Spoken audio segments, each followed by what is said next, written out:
What's up, guys? Welcome back to Storytime with Uncle Reddit. My name's John, and this is r/Tales from Texas. No, it's not.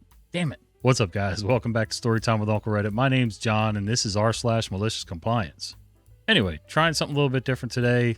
We'll see if it goes well. Usually I split my audio and video up, and because I get better audio quality doing it that way, but I'm also trying to cut a few steps out to help mitigate the time spent in editing and things like that at the end. I want to better edit with less time and effort. I'm lazy, I told you. So anyway, it could go well or it could suck, but bear with me while I learn all this stuff. And yeah, let's do some malicious compliance. Micro rage. My in-laws needed a new microwave, so I went to Walmart for their Black Friday specials offered all in November. I went to self-checkout and it rang up higher than the internet ad, and the clerk told me it was online only. I went out into the parking lot, ordered it online, and went back in to pick it up. They had already returned it from the checkout area, so I asked the manager if I could just get a receipt, and leave. It was 8:30 a.m., and they weren't scheduled to make it available for pickup until 10:30 a.m. The manager told me no, as it would mess up their metrics. I said fine, I would have it delivered. I went home, canceled the pickup to mess with their metrics, reordered, and had it delivered to their house, which was 30 miles away. Ironically, the original order was ready for pickup at 9 a.m., but I was already home. When they finally delivered it to my in-laws, I watched the driver cruise around the neighborhood online because he was lost. So their metrics have a canceled order, free delivery, as well as added miles per delivery, and I still got the microwave for the cheaper price. I've been tempted to do that before. It just depends. Some orders, where I live, I don't know, it might be different everywhere, but a lot of orders from Walmart don't get delivered quite that fast around here. Some of them do, some of them don't. If it's something that I needed right away, it might not be worth waiting for. I'll just pay the higher price. But, I'm cheap. So if I can get it for the cheaper price, I will. But, yeah, good for you. Flights disruptions compliance. There's been a heavy snowfall in southern Germany this weekend, and all flights have been canceled for days. It's been impossible to contact the customer service for some time. Many people have been stranded in Munich. I'm one of those people. I was supposed to go to Hamburg to visit someone for the weekend. Since there's no way in or out of Munich, trains are also stopped, I was trying to enjoy the weekend here while waiting for my flight back on Monday evening. However, my flight back was from Hamburg to Munich, then connecting to my city. This, of course, would mean they would expect me to board in Hamburg, otherwise my ticket wouldn't be valid in Munich. I thus decided to try calling customer service to ask to board in Munich only. At the 24th call of the day, having had only one answer previously telling me they can't do anything on the phone, and I have to go to the airport, which was impossible to reach except with a €200 Uber ride. I managed to get someone on the line and explain my issue. Me. So you see, I'm happy to just cancel the Hamburg to Munich leg and keep the ticket from Munich to my city only. Agent said, okay, let's check this. Can I put you briefly on hold? I agree, and I'm put on hold for another 5 minutes. Then the agent comes back on the line. The agent says, okay, great. Since this is a change on your flight, you would need to pay for this. I said, well, I'm not sure I heard that correctly. Sorry, did you just say I would need to pay for it? Agent says, yes, we can't make a change on flight departure airport without a fee. Now, at this point, I'm flabbergasted. Oh, okay, then since that's the case, I'll keep my original flight instead. However, I haven't reached my destination yet, so instead, you can get me on a rebooked flight to Hamburg today so I can take the flight back from Hamburg tomorrow.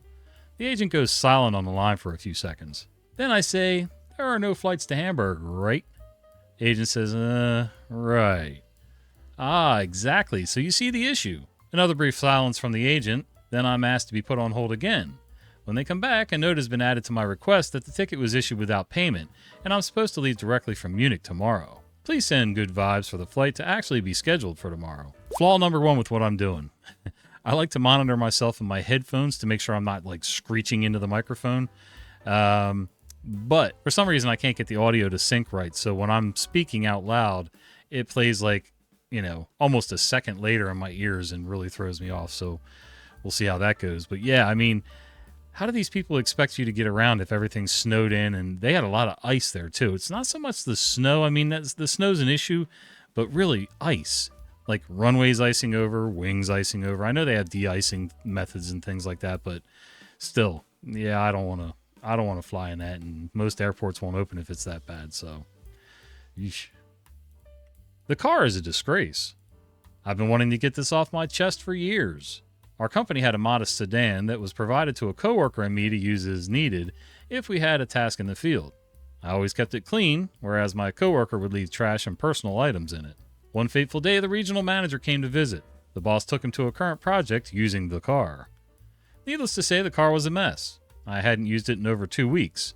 Boss got an attitude with me because the car was filthy. I'm an engineer, not a car wash employee. He then put out a memo stating the car was a disgrace and henceforth will be kept clean and that anything not belonging in the car needed to be thrown away before it was returned. The tone he took was insulting and demeaning. The next time I used the car was a week or so later after the boss had used it. When I was getting back in to return, I noticed a set of keys barely visible between the seat back and the seat. I retrieved it and realized it was my boss's key ring. In the many years that have passed since, I have come to feel it was wrong to toss the keys in the trash. I confess, that was childish of me. Still, part of me is glad I did it. I'm not sure I would have thrown them away. I might have stuffed them down a little further in the seat cushions so that he had to go digging to find them, because eventually he would have realized that they were missing, but just throwing them away. That was very malicious and very literal. Mandatory lunch? Our company changed the policy to require that we have a 30-minute unpaid lunch. It was optional before. My department requires that 2 people be on duty at all times, and we often only have 2 scheduled per shift. We ended up sending the labor laws showing that lunch must be unpaid to HR, and they created an option to change our deducted lunch break to interrupted, thus receiving pay for it. Because of the policy change, the company is now paying all 16 people in my department an extra 2.5 hours of overtime pay weekly for working the same hours. That's insane. Good for you guys, though. You're getting paid now regardless, so wow. I'm not sure I'd want an uninterrupted lunch. I guess it depends on the job. When I was working construction, I needed those breaks. I needed to be able to sit down or walk away and just get my tool belt off and relax for 30 minutes. Then there was office jobs that I had, which weren't so bad, and I didn't mind working through lunch as long as I could take a bite here and there, through that time period. But hey, if you're going to be on call through lunch, then might as well get paid for it, right? Good for you. Overbearing boss requires us to stagger our lunch breaks? Why, yes. I worked at a business that would provide us with a 30-minute unpaid lunch break. I also live in a big city, and a 30-minute commute at 4:30 p.m. can turn into a 90-minute commute at 5 p.m. My boss was very overbearing, that's another story, and told us to stagger our lunch times in an email. Well, I got an idea. I clocked on my lunch break at 4:30 p.m. and immediately clocked off after that. I did this for a few days until I got a complaint from the head office that I was expected to work a full 8-hour workday. I just sent the email from my boss where he demanded us to stagger our lunch breaks and got HR off my back. We're a small team, and having one less person at the end of the day would mean that the remaining staff would have to work overtime to close up the shop, making them all get overtime as per the strict labor laws of my country. I didn't even get any slack from my coworkers, probably because they got overtime and a shorter commute by finishing at 5:30 p.m. Some days my boss himself would work to avoid paying overtime. I can understand having some structure and trying to, keep all the roles filled and sometimes staggering lunches. But when people are getting paid a certain amount and their commutes are terrible, anything they can do to lessen the misery of their commute while still keeping things staggered and not keeping anything uncovered, then I don't see the issue. But what do I know? You don't want me to work after I put in my 2 weeks? Okay. So when I was in my early 20s, I worked at a well-known sandwich franchise. I actually really liked my job and would open and close. I'd also come in whenever anyone called out because I lived 5 minutes away. One day my boss hires a new person. No big deal, except my boss kept cutting my hours more and more and giving them to the new person. I went from working 30 plus hours a week to working less than 15. Oh, and I was training them. So after a few months of my hours getting cut, but me still coming in whenever called, I put in my 2 weeks. My boss proceeded to not schedule me a single hour after that. Cue malicious compliance. One of my coworkers who would call in regularly didn't come in to open the store at 6 a.m. I drove by at 11 and it was still dark. My old boss had called me to ask if I could open for her. Nope. You didn't want to give me any hours after I put in my 2 weeks? Figure it out. Well, I drove by that store for a couple weeks and wouldn't you know, it was only open half the time. Cat. Dimey. Anyway, it's amazing. Sorry. I got a blur thing set in the background. I do it for other videos. I meant to turn it off for this one, but we'll fix it on the next video. Anyway, it's amazing how managers will do this, thinking, the grass is greener. This new person's going to be so much better. when in reality, they don't have the drive. OP liked their job and actually put in the effort to go probably above and beyond, at the very least, probably doing more than they were getting paid for, and would have been a perfect manager and maybe even a district manager someday, taking over several locations. But, F around and find out, I guess. Get that aircraft off my flight deck immediately. As relayed to me by my colleague. On maneuvers, James was an aircraft handling officer aboard a U.S. Navy aircraft carrier. The crew was in process of clearing the flight deck when there was a glitch with the elevator causing a delay. The captain, or perhaps an admiral being impatient, gave him the above command. "Yes, sir," he responded immediately, hitting the go button on the tow dolly, pushing it and the F-15 overboard in an unnamed ocean. Oh dear. Update. As far as the type of aircraft, I obviously don't know shit from Shinola about what aircraft would have been on the ship. That being said, let's just call it a Navy jet plane. As far as the truth of it, well, that's what he told me. That's his story, and he's sticking to it. Did it happen? Perhaps. Or perhaps not. I was in the Navy, and I couldn't tell you if F-15s were on a carrier or not at any point in time. And as far as those stories go, I'm pretty sure at least a couple times in the history of aircraft carriers that at least a couple planes have gone overboard because of something like this. I know the guys working the flight deck.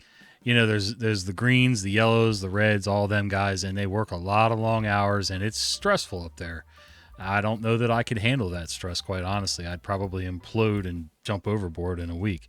But anyway, you get fatigued, and, your brain is a little overloaded sometimes, and there's always a hustle going on. So I can just imagine that at least one or two planes have gone overboard, or helicopters, because of something dumb. I know at least one. I don't remember if it was the Enterprise. I'm pretty sure they lost a plane off the elevator, but I'm not sure. I can't swear to it. Anyway, not important to this story, but hey, if it's true, eesh.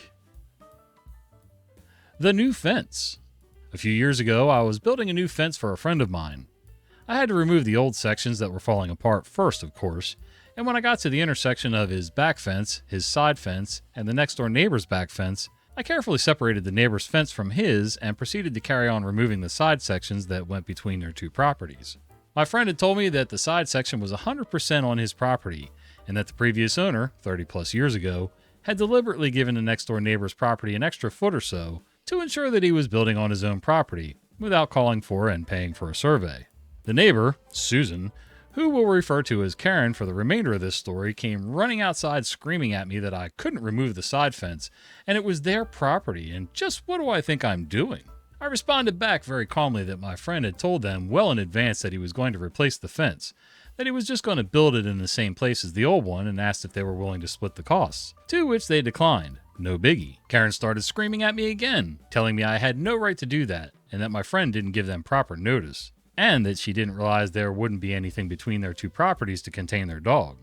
By now, I'm about ready to lose my shit, so I knocked on my friend's back door to let him know what was going on, and that he needed to talk to Karen, and that I was leaving because I didn't want to do or say anything I would regret, or cause problems with the neighbors for my friend.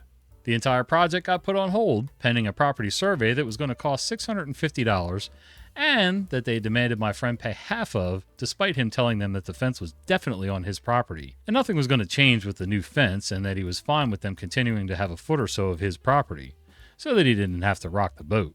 Fast forward to the following Monday when the surveyor comes out. Turns out the old side fence was not a little on my friend's property, but almost 10 feet onto his property, and the neighbors had built up raised flower beds and done a nice brick retaining wall right up along the fence line, that they had spent a lot of money just in materials for, never mind the time they put in constructing it. Needless to say, my friend came away with the biggest shit-eating grin. For the mere price of $325, he was entitled to expand his yard of more than 30 years by about 800 square feet. And Karen and her husband, who happened to be the polar opposite of his wife in personality, and was super nice, spent the next week moving their garden, retaining wall, and all the dirt that was on my friend's property so that I could build the fence on his side of the actual property line. They then hired the cheapest contractors they could to slap up a fence on their side of the property line. They spent almost as much as my friend did on their new fence. I gave my friend the friends and family discount. 3 years later, the last 20 feet or so of their fence is on the ground already because it was such a crappy job that it fell over in a moderate windstorm this past spring. My friend's fence is still standing, rock solid, and his dogs are definitely making good use of the extra 800 square feet. At one point, I started reading all about, tree law and different subreddits on bad neighbors and everything like that. And we've had some bad neighbors over the years where nobody knows where the property line is. They were given a plat when they bought their house. Most people have their properties surveyed. Either the seller or the buyer has it surveyed because I want to know where those lines are. And it's amazing that they still feel like they're entitled to extra footage in one way, shape, or form. And they want to take it all out of your side. That ain't going to work. My yard's small enough without somebody taking 5 to 10 feet off of one whole side of it. Anyway, guys, hopefully this video works out and I didn't screw it up too bad. Let me know what you think down below in the comments. And yeah, till the next one, we'll see you.